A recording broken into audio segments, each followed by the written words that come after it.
প্রথম কথা হলো, আমি যেটা এখানে বলতে চাই প্রথমেই, যে কেয়ারটেকার সরকারের প্রধান হিসেবে এখন চিফ জাস্টিসের কথা বলা আছে। 15th অ্যামেন্ডমেন্ট বাতিল হলে সেই চিফ জাস্টিসই আবার কেয়ারটেকার সরকারের প্রধান হওয়ার কথা। এটা নিয়ে কন্ট্রোভার্সি আছে।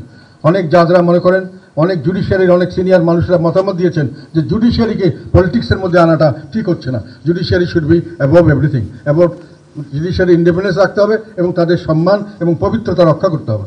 কাজে এখানে অন্য কাউকে দেওয়ার ব্যবস্থা করো।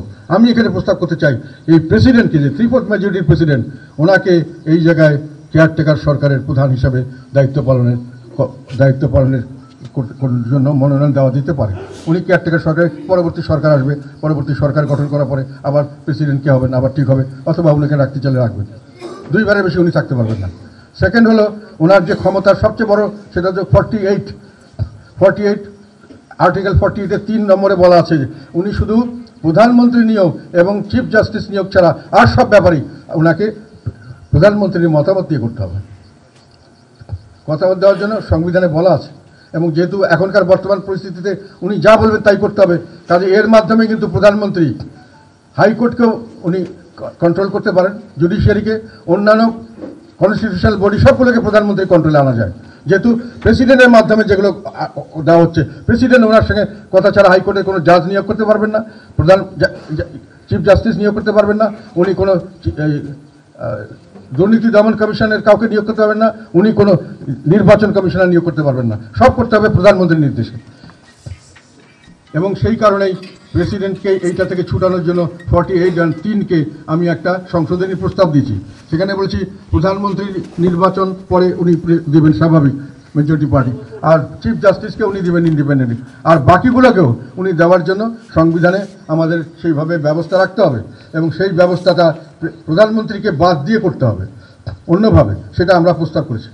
কাজে প্রেসিডেন্টকে যখন আমি এই পজিশনে দিব, তখন আমাকে প্রেসিডেন্টকে ওইভাবে শক্তিশালী করার জন্য ব্যবস্থা নিতে হবে, এবং সেইভাবে শক্তিশালী করার জন্য প্রথম কথা হলো ওনারকে ফ্রি করে দেওয়া হয়। তারপরে আমরা প্রস্তাব করেছি যে নির্বাচন কমিশনার নিয়োগ করবেন উনি, একটি সার্চ কমিটি গঠন করবেন প্রেসিডেন্ট নিজে, তার মধ্যে কিন্তু 1/3 মেম্বার্স বিরোধী দল থেকে নিতে হবে, সেই সার্চ কমিটি নির্বাচন কমিশন করবেন। এটা আমাদের প্রস্তাব। জুডিশিয়ারির দুটো, একটা হলো সাবঅর্ডিনেট কোর্ট, একটা হলো ওই তোমার সুপ্রিম কোর্ট। এখন সাবঅর্ডিনেট কোর্ট 109 ধারাতে বলা আছে যে এটা সম্পূর্ণভাবে চিফ জাস্টিসের কন্ট্রোলে থাকবে, মানে সুপ্রিম কোর্টের অধীনে থাকবে। আবার 116-তে বলা আছে এর ট্রান্সফার সাবঅর্ডিনেট কোর্ট, যেটা লোয়ার কোর্ট, সব কিছু চিফ জাস্টিসের প্রেসিডেন্টের কন্ট্রোলে থাকবেন। এদের সমস্ত ম্যাজিস্ট্রেট যারা লোয়ার জুডিশিয়ারি, তাদের ট্রান্সফার, প্রমোশন, তাদের সব কিছু করবেন প্রেসিডেন্ট। আবার এখন বলা আছে যে প্রাইম মিনিস্টার পারমিশন ছাড়া পারবেন না, তার মানে সরাসরি প্রাইম মিনিস্টারের ল মিনিস্ট্রি এখন এগুলো দেখাশোনা করে। Lower court is completely control by the prime minister. তারা কোথায় কে যাবে, কোথায় কে পোস্টিং দেবে, কে কোথায় কী দেবে, কে কোথায় রায় দিবে, এগুলো ওনারা ঠিক করে দেন অনেক সময়। সেটা থেকে ছুটানোর জন্য আমি বলেছি যে এটাকেও জুডিশিয়ারিকে সেপারেট করতে হবে। 22 অনুচ্ছেদে বলা আছে জুডিশিয়ারি মাস্ট বি সেপারেট। সেখানে 109-কে রাখতে হবে, 116-কে বাতিল করে দেন। এবং 109-কে আপনি বলেন যে ওইটার শুধু লোয়ার কোর্টটা নয়, লোয়ার কোর্টের জন্য একটা সেক্রেটারিয়েট করতে হবে সুপ্রিম কোর্টে, তার আন্ডারে, এবং তার ভিতরে যে হাইকোর্টের ডিভিশন সেটা অলরেডি করছেন তারা, সেটাও তারা করবেন। কোর্ট সম্পূর্ণ সেপারেট হবে from the control of the executive. Prime minister control থেকে চলে আসবে, প্রেসিডেন্টের কন্ট্রোলে থাকবে না, এটা চিফ জাস্টিসের কন্ট্রোলে থাকবে। প্রেসিডেন্ট শুধু ফর্মালি রিকমেন্ড করবেন। 16th অ্যামেন্ডমেন্ট বাতিল হয়েছে এখন কোর্টের অর্ডারে।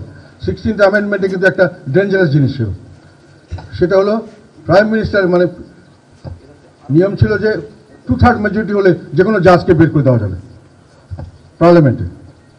এখন প্রাইম মিনিস্টার 2/3 মেজরিটি ছিলেন, উনি যে কোনো লোককে যে কোনো সময় বের করে দিতে পারতেন।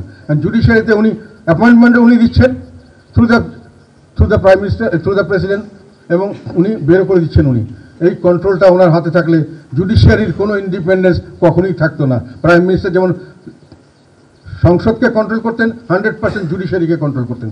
কাজে 3টা মেইন ব্রাঞ্চই সম্পূর্ণ ওনার কন্ট্রোলে, এবং অন্যান্য সাবঅর্ডিনেট যেগুলো আছে সাংবিধানিক প্রতিষ্ঠান, ওগুলোতে উনি অ্যাপয়েন্টমেন্ট দিতেন, উনি বের করে দিতেন। ওটারও নিয়ম ছিল যে ওরা ওই 2/3 মেজরিটি বের করে দাও। আমি বলছি যে নো, এখন আবার যেহেতু এটা চলে এসছে সুপ্রিম জুডিশিয়াল কাউন্সিল এটা গঠন করা হোক। এর মাধ্যমেই যেটা আগে ছিল সেটাই হবে, যেটা হাইকোর্টের জাজরা শুধু নন, বাকি যারা সাংবিধানিক কমিটিতে যারা আছেন, এখনও আছেন সিস্টেম, ওই সিস্টেমটা পুনরায় চালু করা। ওটা অলরেডি বোধহয় চালু হয়ে গেছে। এটি আমরা প্রস্তাব করছি যে ওনাদেরকে বের করে দেওয়ার ব্যাপারেও আমাদের কোনো প্রাইম মিনিস্টারের কোনো হাত থাকবে না। এটা হলো আমাদের প্রস্তাব।